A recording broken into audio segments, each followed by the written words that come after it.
迎来到纽约妈妈的交换日记。在这里，我们都交换些什么呢？青少年教养、台美教育，也会聊聊异乡生活、旅游和女性成长。Hello Vicky。Hello Pamela。你知道我们两个都很喜欢旅行嘛？那去过世界各地这么多地方旅游，你最深刻的一趟旅程是什么啊？我最深刻的旅行是有一年去不丹参加他们的策秋庆典礼。就策秋节，它有个庆典。那当时我最想去找到的答案是，这里为什么曾经是世界上最快乐的国家？因为我们大家听到不丹都会觉得，他们很遗世独立啊，是的，所以我就很想去体会一下。没错，我也非常想要了解这个国家，一直觉得它带有一层神秘的面纱。所以我想，与其我来说，倒不如我们找一个当地的专家来聊聊。你有认识不丹人哦？这是我和我先生在2017年10月去不丹旅行时认识了当地导游。那这么多年来，我们一直有保持联络。等一下，所以我们这一集是要挑战全英文的访问吗？对，oh、又是一个新的挑战。是，我其实有点紧张耶，我不确定我准备好了没。没关系，我们就试试看。那我们今天要访问的对象是不丹的合格专业导游 Tashi。他目前呢自己在不丹也有自己经营的旅行社，还有餐厅。好的，那我们有先拟了一些问题来访问Tashi哦。那大家在收听这一集的时候，我们有为大家准备了中文的翻译我们会放在我们的FB 的粉丝专页上，那大家可以一边参考一边听。欢迎我们今天的特别来宾 Tashi。Today we have a very special guest. He's on the video call with us. He's a tour guide I met about 7 years ago when I traveled to Bhutan. He's from Bhutan. I believe a lot of people are curious about Bhutan, and Pamela's never been there. Yeah. Today we're gonna learn a lot from Tashi. Hi, Tashi. Can you please introduce yourself? Hello, Vicky and Pamela. Hi. Like Vicky said, we met 7 years ago. And actually, let me introduce myself. My name is Tashi and my second name is Sering. So Tashi actually means good wishing, and Sering means a long life. Wow. So I've been working as a tour guide for almost 17 years as of now. And for the past 10 years, I've been working with a different company, which gave me lots of ideas and then informations and all, which I would like to share with my guests. And the reason why I left my ex-company is because of the pandemic. Because during the pandemic time, we are all forced to resign from the ex-company. I see. So we resigned that one, and then I started my own company. I see. Yes, that's the main reason why I started my own company. Right. And I did education in Bhutan itself, and I wanted to go for the further studies in India. But as being my parents from a normal family, I went for 2 to 3 years in India, not to study, but just to explore myself. I see. When did you go to India? It was in 2004, 5, and 6. This year you being the tour guide, what do you enjoy the most about this job? Well, that's interesting. I love to actually, being a guide is a very hardest job in the world, I would say. Totally. Yeah. After all, you got to deal with the people. Yeah. Dealing with the people is the most hardest job because you got to learn about their characters and their culture, what they like. It is actually a very hard job. But the reason why I enjoy it is I love to show them my culture, my country, the way of people they live, the way that they enjoy, the way that they smile. So these are the things that I love to share with them. That's why I enjoy it. Great. Yeah. I imagine you must have met people from all over the world. I personally can never forget the hike to the temple. I think you know which one I'm talking about. It's tiger's nest perched on the cliff. So what about for tourists? Based on your observations, what do you think they love the most about Bhutan? Well, I would say most of the people, those who come to Bhutan, mainly they come here to enjoy the free time, I would say, because when they get back to their country, they have lots of stress with their works and all, so they never get any peace. Yeah. So one thing, the reason why they come to Bhutan is to explore the Bhutan, the beautiful country, and the peace. Yeah, the inner peace. Yes, to find the inner peace. Which I would say once they reach to Bhutan, they say, wow, you have very less traffic and you always see the smile on the people's face. Like I said in Bhutan, normally say BST stands for Bhutan Standard Time, but we normally say Bhutan Stretchable Time. Stretchable. That's beautiful. You don't have it in your country. Yeah. Because I think in your country, if you say like 9 o'clock, all the people have to be there at 9 o'clock. Yeah. Whereas in Bhutan, if you say 9 o'clock, for example, like in the village, the village headman, we normally elect every 5 years. So the village headman will say, okay, tomorrow we'll have a meeting. So the headman, the people will come around 9:30, 10. The headman himself will come around 10:30. So, but the thing is that you'll always see a smile on people's face. They're never angry with the time. Interesting. Very unique that's culture. The thing that we have in Bhutan, yes. Oh my God, I'm so happy you made it, to have this podcast session with us.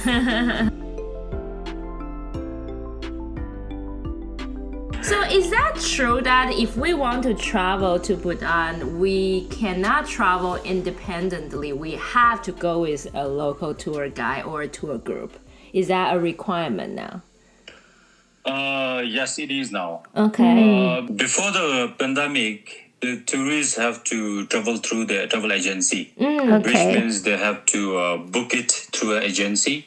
Yeah. So once they book it through an agency, the agency will provide them a guides and drivers and everything.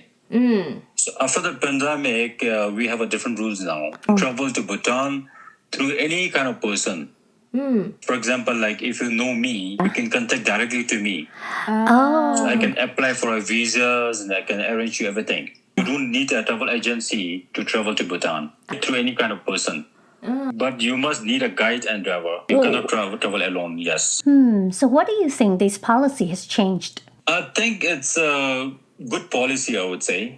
Because like I said, before the pandemic, the money they receive is all through the travel agency.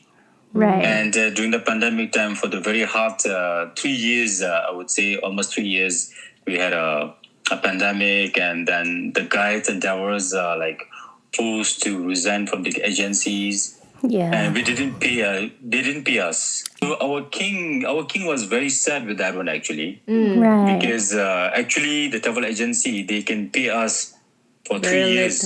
Right. Without any problem, because they have made lots of money. Yeah. And we are the person who actually help them Do to the make work. Yeah, exactly. Yes. We are like a donkey. We work for them. We made lots of money for them, and they refuse to pay us. And because of the main reason can be because of that one, I would say.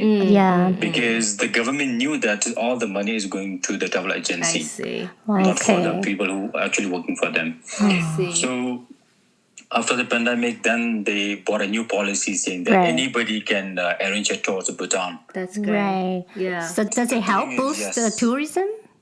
Yes, that's how we are boosting it actually. Oh, that's nice. Because, for example, like I have many friends who came here a long time ago. Yeah. And they wanted to come to Bhutan, and when they come to Bhutan, if they have to travel through a travel agency, then they have to book a tour, and they have to ask for us.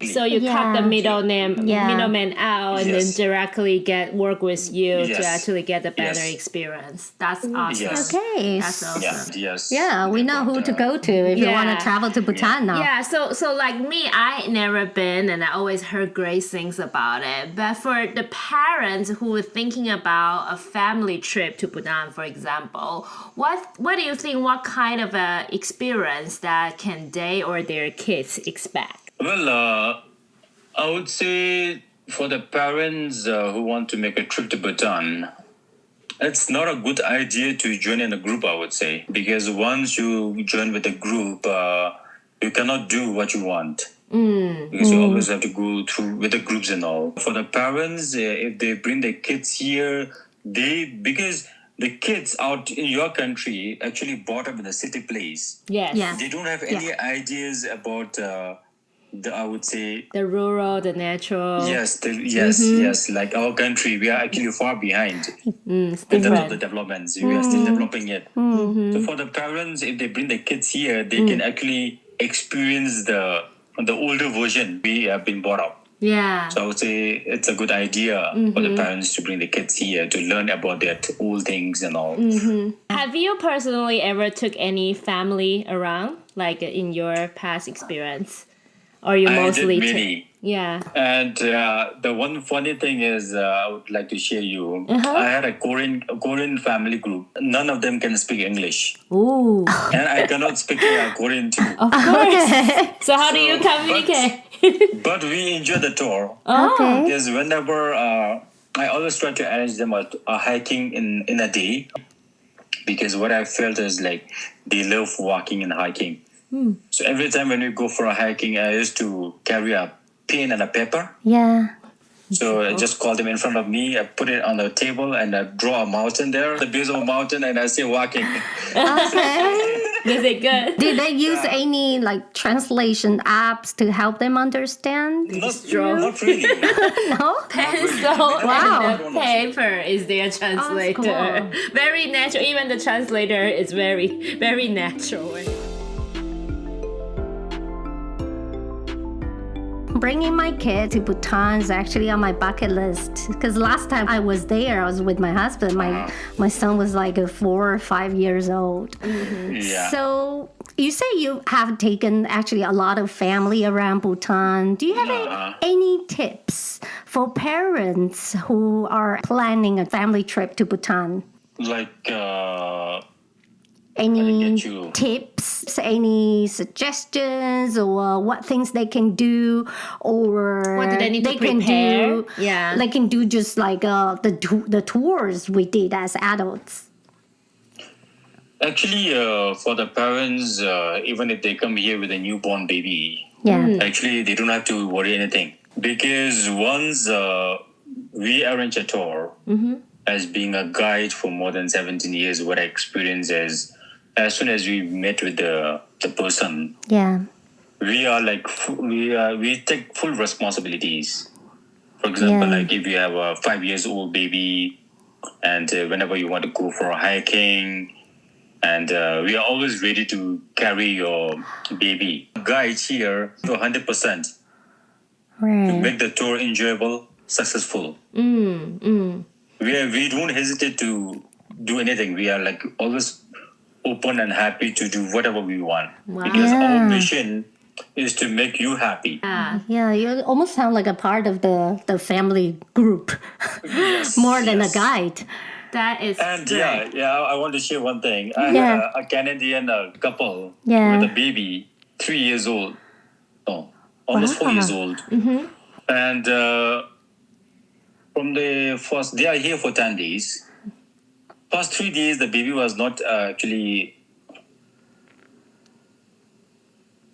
5 days. Then the baby like got so attached with me, and he don't want to go back to her parents actually. So I was carrying her all the time. Oh, so you're really bonding with the Yes. baby.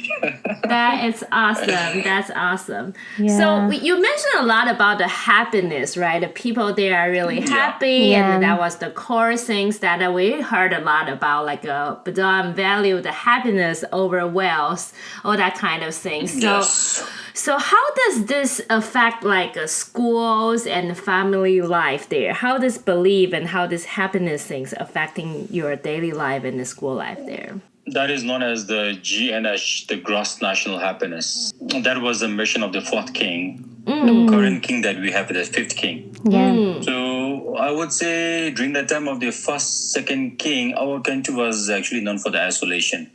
We don't have any door to the outside countries. All people are like put inside in something like a cage. Yeah.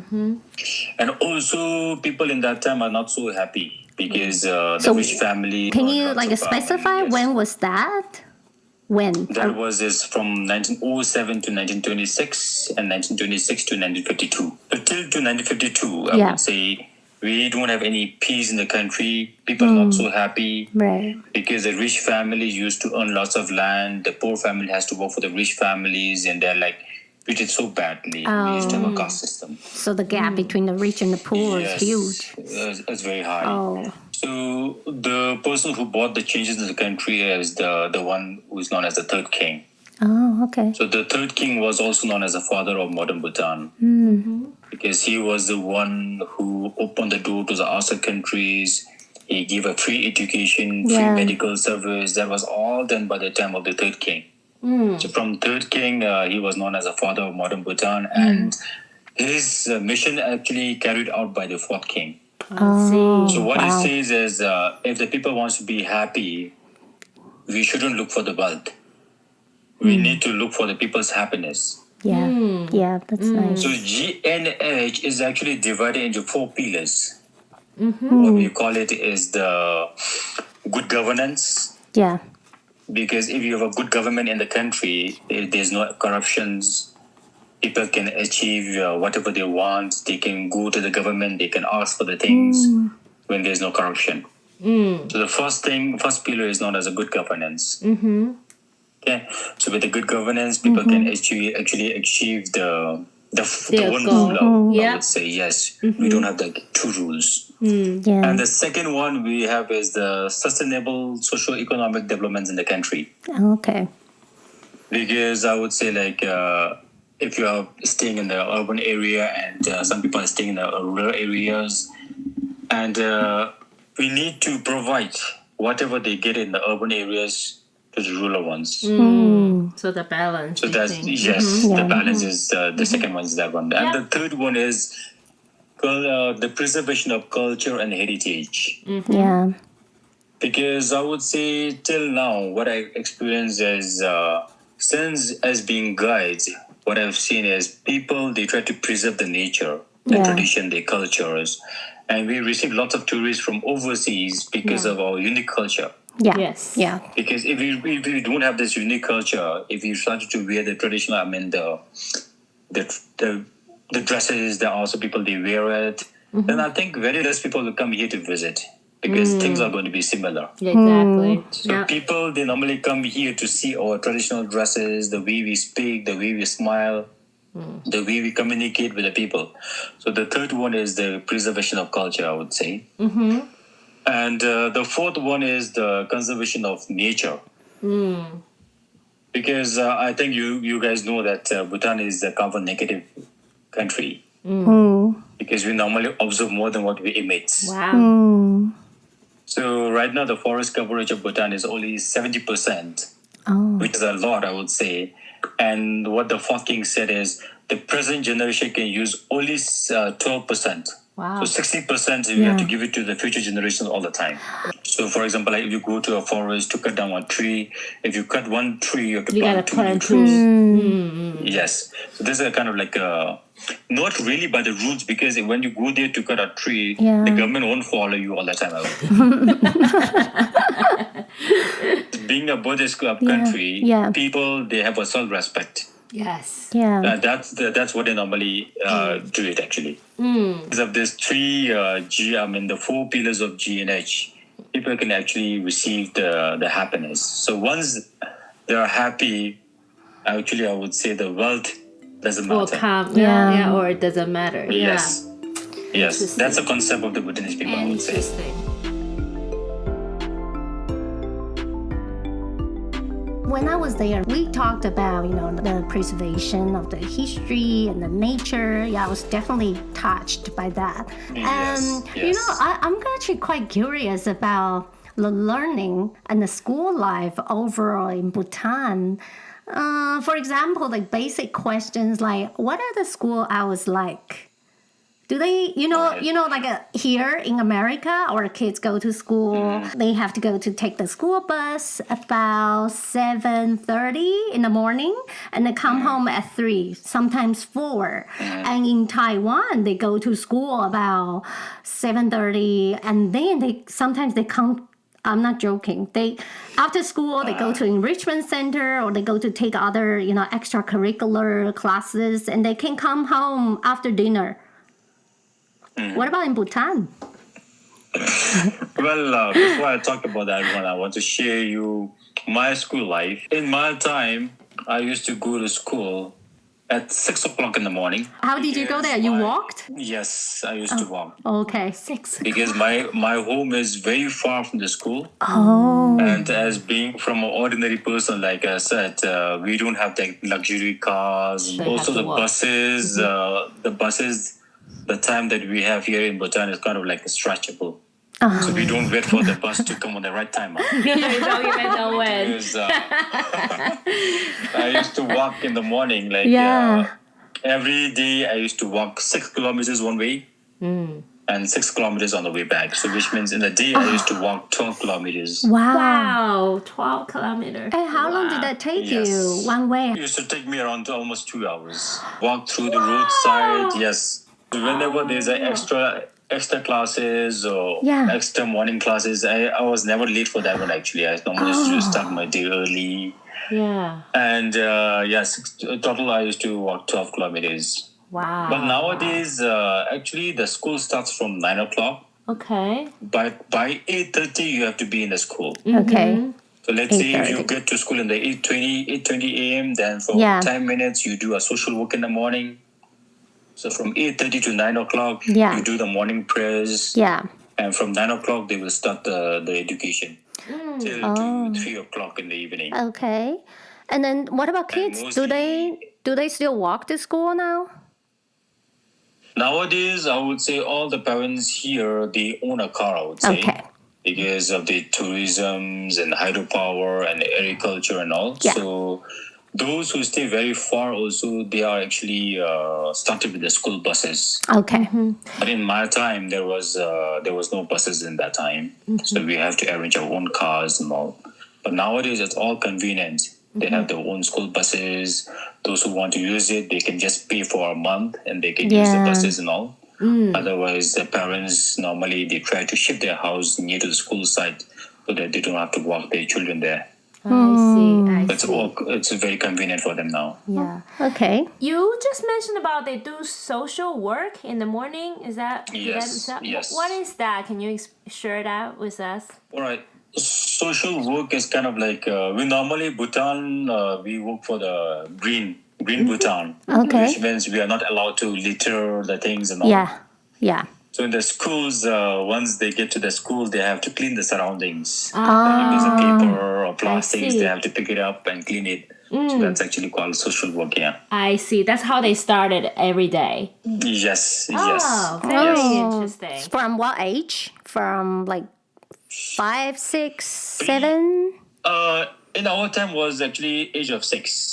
Age of 6, now the government decided to, but now the government decided at like age of 5. Wow, that's really nice. You're seeding the belief in their brain, but the best thing is put that into practice.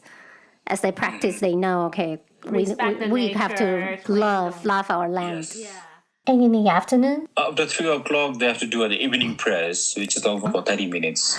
Then after the prayers, if they have some games in the school, like football, they normally end the day a bit early, like around 2 o'clock, they will end the class. They will do the games and all. About the morning and evening prayers, are they Buddhist prayers? Yes. And then do they then at school? They have to learn in the school. So the morning prayer is kind of like a prayer which is dedicated to the God of wisdom. What we say is normally when you start your day there, you have to start your mind very clean. If you pray for the God of wisdom, you will become more intelligent. That's what I normally believe.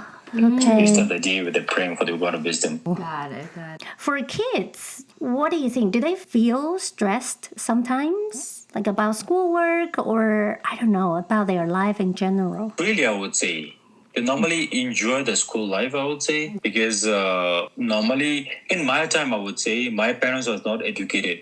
So my life was quite stressful because once I get back home, I have to write a homework, and I cannot ask for anybody for help. But nowadays, since all the parents they are educated, they are well educated.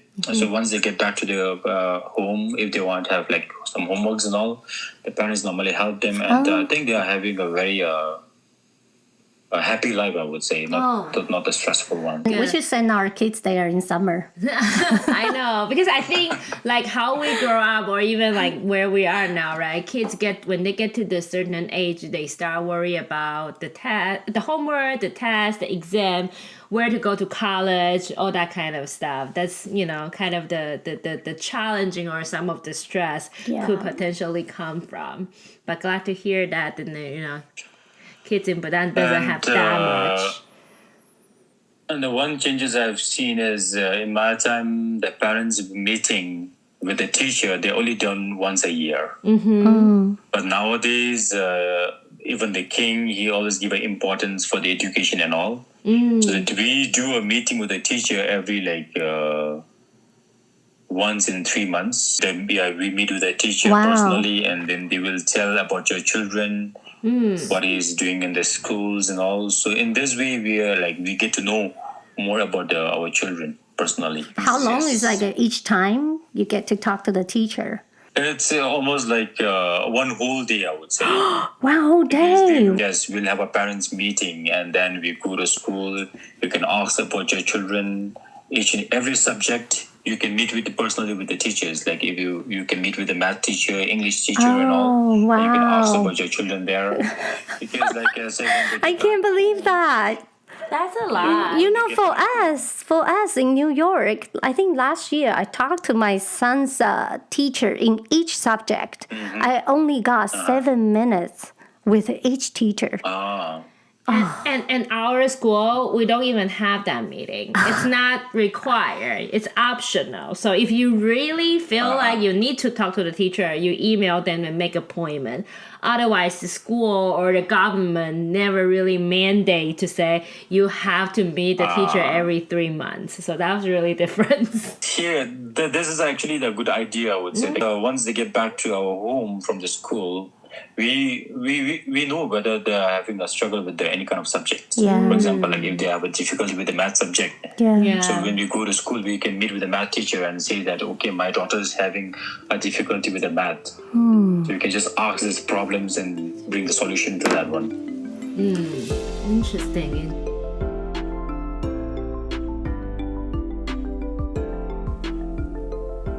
哇，你刚有听到他说他们和老师见面聊学生的生活是花1整天的时间，1对1的家长会耶，我其实真的还是没有办法想象哎。对啊，不可思议耶！果然那个不丹人对于时间的那个看法真的很浪漫哦，真的不一样。对啊，我觉得今天的访谈呢，好像把我带回了那种。